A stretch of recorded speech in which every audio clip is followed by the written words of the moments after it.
Assalamualaikum warahmatullahi wabarakatuh. Pemirsa Nusya TV dimanapun Anda berada, kembali lagi bersama kami dalam kajian Ramadan. Dan kali ini Nusya TV akan membahas sebuah tema dengan judul Puasa Mencetak Pribadi Muslim Hakiki. Dan bersama kami di sini telah hadir seorang ulama lulusan dari Timur Tengah. Beliau adalah Kiai Haji Sam'an Ismail. Assalamualaikum Kiai. Waalaikumsalam warahmatullahi wabarakatuh. Alhamdulillah. Bagaimana kabarnya Kiai? Alhamdulillah. Aktivitas lancar Kiai? Alhamdulillah lancar. Iya Kiai, tema kita hari ini adalah puasa mencetak pribadi Muslim yang hakiki. Sebelum kita membahas tentang bagaimana puasa itu dan semacamnya, di sini tentang pribadi Muslim yang hakiki. Jadi sebenarnya bagaimana Kiai kita mendivisikan atau memaknai kata-kata pribadi Muslim yang hakiki itu sendiri Kiai? Terima kasih. Jadi pribadi Muslim yang hakiki adalah pribadi Muslim yang lurus, artinya maksudnya sesuai dengan ayat Al-Quran dalam kewajiban kita berpuasa. Jadi sebetulnya endingnya kita berpuasa itu adalah la'allakum tattaqun. Jadi takwa itu adalah merupakan pribadi Muslim yang hakiki.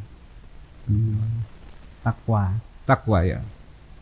Artinya puasa ini mencetak insan yang bertakwa. Insan yang bertakwa. Kalau pengertian takwa sendiri secara luas seperti apa Kiai? Ya secara luas yang sudah kita ketahui bersama bahwa takwa itu adalah melakukan apa yang diperintahkan oleh Allah Subhanahu wa taala dan menjauhi apa yang dilarang oleh Allah Subhanahu wa taala.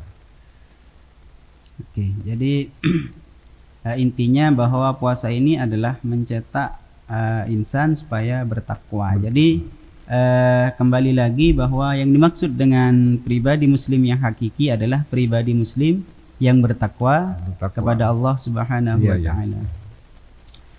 Baik Yai. Kemudian kaitannya dengan puasa itu seperti apa? Kenapa kemudian puasa ini dihubungkan dengan pribadi Muslim yang hakiki tadi? Terima kasih. Mungkin sebelum kita membahas itu, sebentar kami akan mengawali masalah puasa itu sendiri. Dalam puasa ada sebuah hadis mengatakan bahwa berbuat satu pekerjaan fardu dalam bulan puasa itu adalah 700 kali di luar bulan puasa. 700 kali. 700 kali. Ini yang sering kita fahami bahwa hanya 700 kali itu saja yang kita lihat. Padahal lebih jauh lagi kalau kita melihat apa yang disampaikan oleh Abdullah bin Abbas ketika ditanya oleh para sahabat, kenapa sampian dengan Abdullah bin Abbas kok pindah dari Mekah ke Taif, padahal di Mekah itu ada 100.000 kali lipat di luar haram. Jadi di haram di Mekah itu sholat 1 rakaat sama dengan 100.000 rakaat di Taif. Nah, kesempatan ini kenapa dibuang oleh sampian sepupu Rasulullah? Beliau mengatakan bahwa memang betul di hadis itu adalah 100.000 rakaat titik. Tidak mengatakan bahwa kalau berbuat dosa sama dengan itu. Nah, Ibnu Abbas itu mengatakan bahwa kalau 100.000 di luar haram, maka juga berbuat dosa 100.000 juga di luar haram. Artinya apa? Berbuat dosa 1 kali di haram itu sama dengan 100.000 di luar haram. Itu yang ditakuti oleh Ibnu Abbas. Dari sini sama dalam masalah puasa, Rasulullah tidak mengatakan berbuat dosa di bulan Ramadan itu 700 kali di luar bulan Ramadan, tidak. Tapi bagaimana kita menganggap bahwa berbuat baik 1 kali di bulan Ramadan sama dengan 700 di luar bulan Ramadan. Demikian juga kita harus berpikir bahwa berbuat jelek di bulan Ramadan, naudzubillah, sama dengan berbuat jelek di luar bulan Ramadan 700 kali. 700 kali. Nah, itu Tapi yang sering dalam kita- hadis-hadis itu disebutkan kebaikannya. hanya kayaknya. kebaikannya saja. Hanya Padahal kebaikannya saja. kejelekannya pun juga berlaku demikian. Sebetulnya ya itulah pandangan Ibnu Abbas. Kejelekannya pun sebetulnya harus begitu juga. Itu yang pertama. Kemudian yang kedua, kembali kepada bahwa puasa itu adalah mencetak mencetak Muslim yang hakiki. Sayyid Muhammad Alawi Al-Maliki dalam kitabnya mengatakan bahwa bulan Ramadan itu adalah bulan pelatihan madrasah. Sekolah ya. Jadi ada sekolah kelas 1, kelas 2, kelas 3. Kalau dikaitkan dengan apa yang disampaikan yang dikatakan oleh Imam Ghazali dalam kitabnya bahwa ada puasa itu shaumul awam atau shaumul umum, kemudian yang kedua itu ada shaumul khusus, kemudian yang ketiga adalah shaumu khawasil khawas. Kelas-kelasnya itu. Kelas-kelasnya. Nah, kalau kita masuk di kelas 1, shaumul awam itu hanya sekedar kita puasa. Artinya kita tidak makan, tidak minum, ya sudah. Artinya menjaga hal-hal yang dibatalkan dalam puasa. Itu adalah puasanya orang awam, itu yang lumrah Secara fikih itu ya. secara fikih, Oh, secara fikih. masuk saya itu. Ya, termasuk kita. Termasuk kita. Itu pun kadang-kadang ya kita harus berperang untuk ke sana. Kemudian yang kedua itu adalah puasanya al-khawas, puasanya orang yang khusus. Artinya apa? Semua anggota badan dipuasai juga. Nah, di situ yang kelas 2 ini yang nanti akan mencetak manusia muslim hakiki. Jadi sejauh mana kita berpuasa anggota ini, maka akan melahirkan muslim hakiki setelah bulan Ramadan. Puasa anggota maksudnya bagaimana ya? Puasa anggota ya maksudnya bahwa kita di bulan puasa ini bukan hanya di siang Ramadan, tapi di malam Ramadan juga, satu bulan penuh. Bagaimana kita tidak berbuat yang tidak diperbolehkan dalam syarat, terutama berbicara, kemudian masalah telinga, kemudian terutama juga masalah mata. Nah, jadi menjaga seluruh tubuh agar tidak melakukan kemaksiatan. Betul sekali. Itu yang agak sulit itu. Ya. Iya. Kalau yang kelas 3 tadi kan ada khawasul khawas. Yang kelas 3 ini sudah tidak melihat dunia dan lain sebagainya. Jadi ini sudah tingkat yang sangat tinggi. Jadi apalagi artinya begini. Dia segala gerak-geriknya sudah menyatu dengan Allah Subhanahu wa taala. Jadi sudah tidak menahan bagaimana itu sudah di luar itu. Barangkali tingkatan waliullah ini. Iya, tingkatan waliullah, tingkatan yang sudah nyampe, yang sudah usul, ya. Kepada Allah.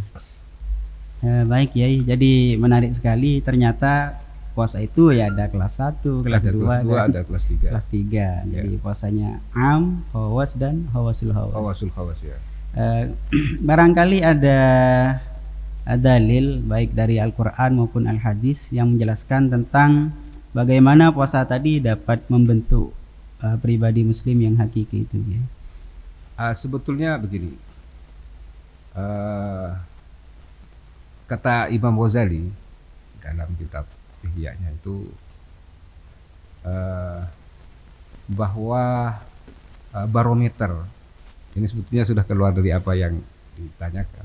Tapi maksud saya akan mengatakan bahwa barometer bahwa puasa kita diterima ataukah tidak, itu ukurannya setelah kita lepas dari bulan Ramadan. Setelah lepas dari bulan Ramadan. Jadi puasa itu kayaknya orang haji gitu. Haji itu ada yang makbul, ada yang mabrur, ada yang mardud.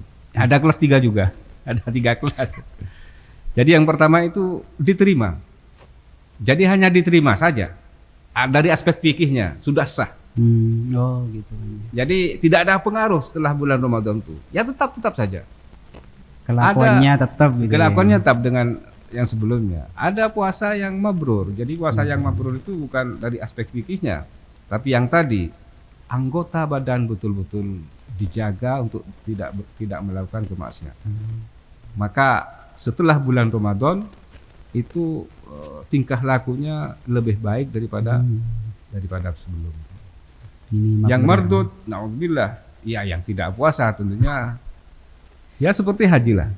Ya, gitu ya. Jadi bisa dilihat indikator apakah puasa itu makbul, Makbul mabrur Mabrur, ataupun ya. mardud itu Ya. setelah lebaran ya. setelah Lebaran. Setelah lebaran. Setelah Kalau lebaran. kelakuannya tambah baik Ya. berarti ini barangkali mabrur gitu. Ya.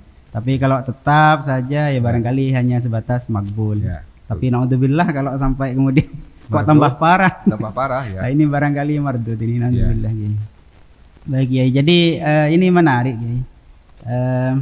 Bagaimana kemudian kita juga sering melihat walaupun orang ini sudah puasa, karena kadang memang dia tetap melakukan kemaksiatan. Ini kan padahal kan tadi dijelaskan madrasah apa? Puasa ini kan ibaratnya sekolah kan Sekolah. gitu, ibaratnya madrasah. Tapi kenapa kemudian masih sering saja kita melihat di bulan puasa ini orang yang tetap melakukan kemaksiatan. Padahal barangkali juga kita sering mendengar juga katanya kan setan itu dibelenggu kan semacam itu. Itu bagaimana Kiai? Ya, sebetulnya itu adalah merupakan jihadun nafsi. Jihadun nafsi. Jadi sebetulnya dalam sebuah keterangan memang kalau kita menghadapi setan yang mau mengganggu kita, ulama mengatakan ya perbanyak kepada Allah untuk mohon perlindungan, seperti sering-sering baca a'udzubillahi minasyaitonirrajim, a'udzubillahi samii'il 'aliim minasyaitonir rajim. Bacaan-bacaan seperti itu. Nah, ulama mengatakan kalau masih tetap berarti itu bukan dari setan tapi dari hawa nafsu. Oh, dari hawa nafsu. Dari hawa nafsu. Makanya dalam perangan Rasulullah, jihad yang paling besar adalah berperang dengan hawa nafsu. Ya. Jadi walaupun katanya setan dibelenggu, tapi kalau hawa nafsunya itu masih tetap Ya, sudah biasa seperti itu, Ya. maka kelakuannya juga Ya. masih sering bermaksiat. Jadi Kak, memang gitu. ingat pada masalah ini. Jadi dalam bulan puasa itu memang lebih menonjol harus kita sabar dalam segala cara, dalam segala aspek. Sabar untuk tidak melakukan kemaksiatan, sabar untuk ya istilah orang Madura itu jengaja. Makanya ya sekali lagi dalam bulan puasa itu yang paling menonjol adalah sikap kesabaran, di mana sabar itu akan melahirkan perilaku-perilaku yang baik. Nah, sabar itu tidak bisa dengan langsung selesai sabar, tapi bagaimana ya istilah Madura ngampet, gimana bahasa Indonesia? Menahan diri. Makanya sabar itu ulama mengatakan bahwa sabar itu ada 3. Jadi sabar melakukan taat kepada Allah, kemudian sabar tidak melakukan kemaksiatan, kemudian yang ketiga adalah sabar diuji oleh Allah Subhanahu wa taala. Menghadapi musibah. Sampai sabar itu ya sama dengan puasa. Jadi puasa itu tidak tahu kita berapa pahala puasa kita. Wa ana ajzi bihi, kata Allah Subhanahu wa taala. Wa ana ajzi bihi. Ya. Artinya hanya Allah yang tahu. Hanya Allah yang tahu. Demikian juga sabar. Karena begitu tingginya derajatnya orang sabar. Jadi termasuk puasa ini kita dilatih untuk sabar. Sabar tidak melakukan kemaksiatan. Menahan diri. Ya. Kalau tentang tadi Kiai, tentang masalah yang setan dibelenggu waktu bulan Ramadan ini sebenarnya seperti apa Kiai? Karena terkadang masyarakat ini memahaminya secara tekstual saja. Ya. Tanpa memahami sebenarnya yang dimaksud dengan hadis tersebut seperti apa. Ya itu. Jadi dianggap bahwa segala perbuatan bermaksiat itu adalah dari setan. Ya, saya tidak melihat aspek dari ini ya, dari belenggunya. Bisa saja secara tekstual memang setan sudah tidak bisa menggoda kita karena di ajli Ramadan. Tapi kenapa ada kemaksiatan? Itu memang asli murni dari hawa nafsu. Jadi memang kelemahan manusia itu barangkali juga hawa nafsu. Ya. Baik Kiai, Terima kasih, sudah banyak yang dijelaskan oleh Kiai. Barangkali ada tips-tips kepada pemirsa Nusa TV bagaimana kita bisa menjalankan puasa ini dengan baik secara kafah, Ya. sehingga terciptalah tadi pribadi muslim yang hakiki itu. Yang pertama sebetulnya kita melakukan ibadah itu harus tahu kepada mahiyahnya, kepada apa namanya, kepada esensinya atau kepada ibadahnya itu sendiri. Jadi sholat itu apa, zakat itu apa. Nah sementara itu kita kadang-kadang tidak paham puasa itu apa. Nah itu. Itu kan. Makanya Sayyid Muhammad dalam kitabnya mengatakan bahwa puasa itu memang melebihi dari ibadah-ibadah yang lain. Coba bayangkan, kalau puasa itu tidak boleh makan, tidak boleh minum selama kita sholat. Tidak boleh makan, tidak boleh minum selama kita sholat. Berapa menit itu? Demikian juga dalam haji, walaupun waktunya haji itu ihramnya itu masuk setelah 1 Syawal. Nawaitul hajj wa ahramtu biha wa ahramtu bihi, tanggal 1 Syawal itu sudah masuk, sudah melakukan ibadah haji, memulai ibadah haji sampai selesai berapa bulan tuh.